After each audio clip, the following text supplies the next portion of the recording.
Hi, I'm Riley Digital, and I'm gonna show you guys how to use time management tips and help you become better in the real world. Like, time management is not a standalone skill. You cannot manage time, but you probably already know that. You can only manage how you use your time, and how you use your time should be driven by effective goal settings. Most fundamental of time management skills is your ability to use your time in a manner which serves your goals. When making decisions about what to focus your time on, you should always be cognizant of your goals and how each action is aimed at bringing you closer to achieving those goals. Don't be fooled into thinking that you only have to set goals around the most common areas, such as money. Money is a great asset, but it is only a result of achieving your goals. Besides, it's not the money which makes you happy. It's what you can do and achieve with money which allows you to extend your happiness. Procrastination is the biggest reason that most people struggle with, is that they start too late in the process. They attempt to prioritize the items that are on their task list. However, if you look closely at most task lists, you'll find that they contain items which never should have made it on the task list. As strange as it sounds, prioritizing should not begin with a focus on getting more work done. They attempt to prioritize the items that are on the task list. However, if you look closely at most task lists,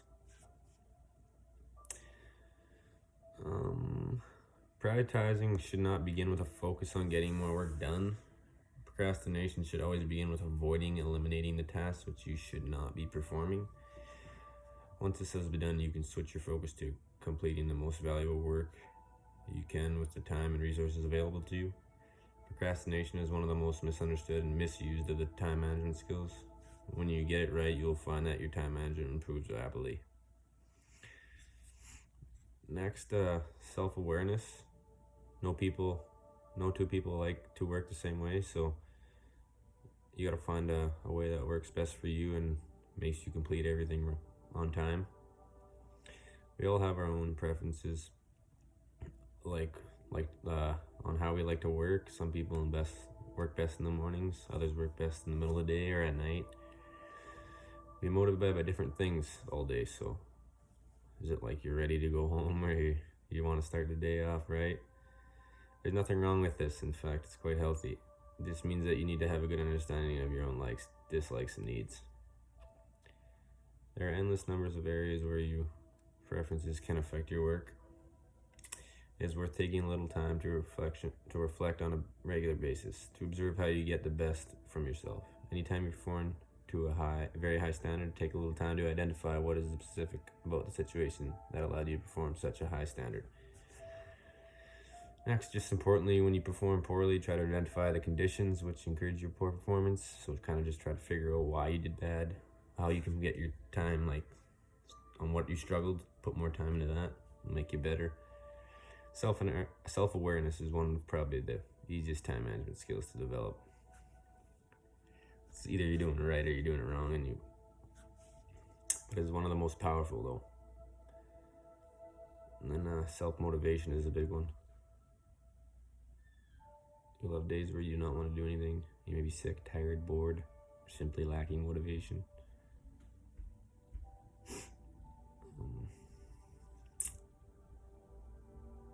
On days like this, there's little that anyone else can do to get you going. You need to be able to motivate yourself to take action, even though you'd rather not, if you have improved your self-awareness. Focus is a big one. Regardless of what you're trying to do, there will always be something else competing for your attention. It's not easy to shut everything out and focus on a task at hand. Focus is one of those time management skills where you don't realize how important it is until you struggle with it. It's important to remember that no matter how many tasks need to be done, you can only work on the task at any given moment, like one task at a time.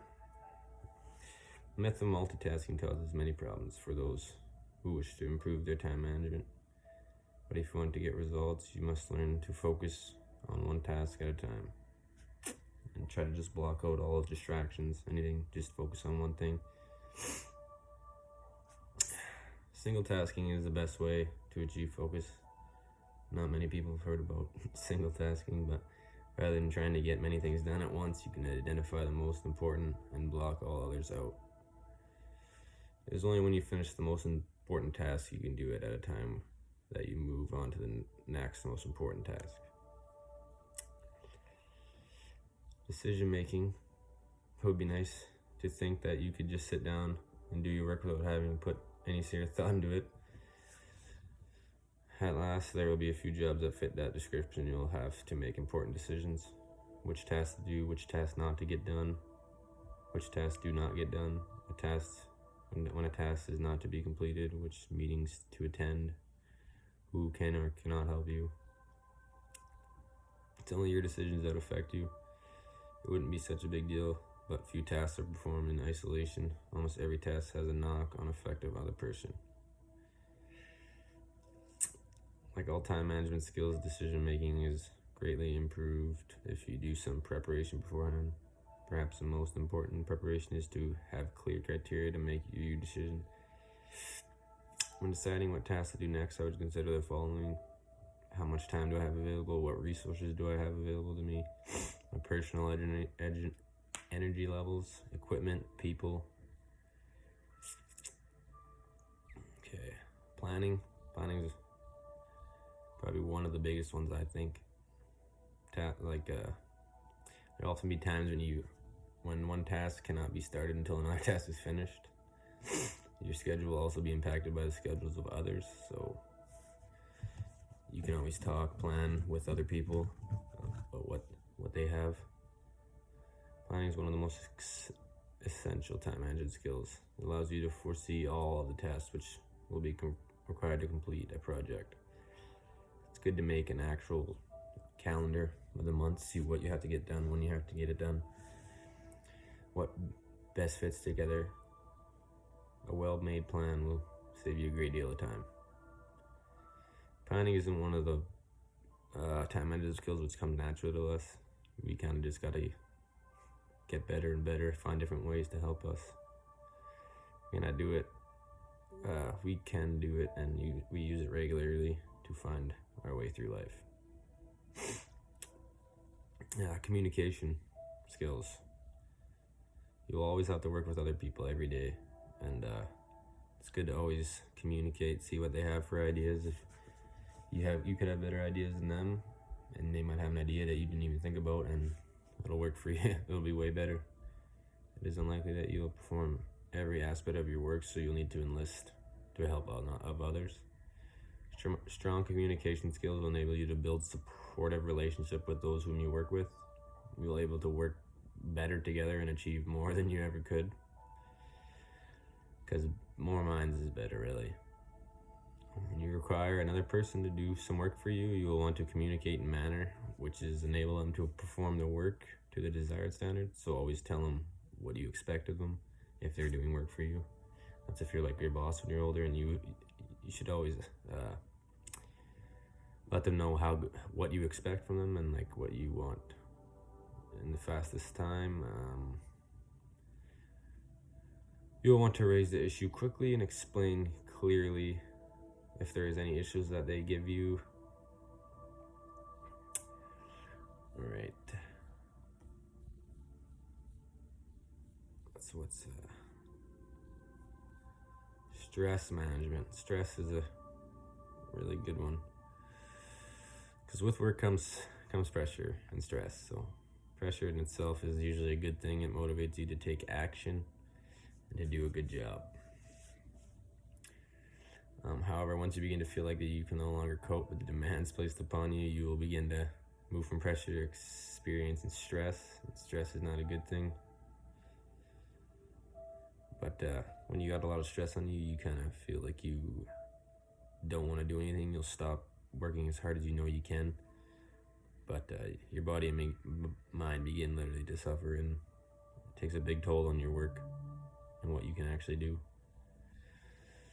If you experience stress, you'll have so many things on your mind that will find it practically impossible to focus on your tasks. So pretty well all these things come together and play. As a result, it will take you longer to perform even the simplest of tasks. a backlog will start to build up as you fall behind, which in turn increases your stress level, and so the spiral continues.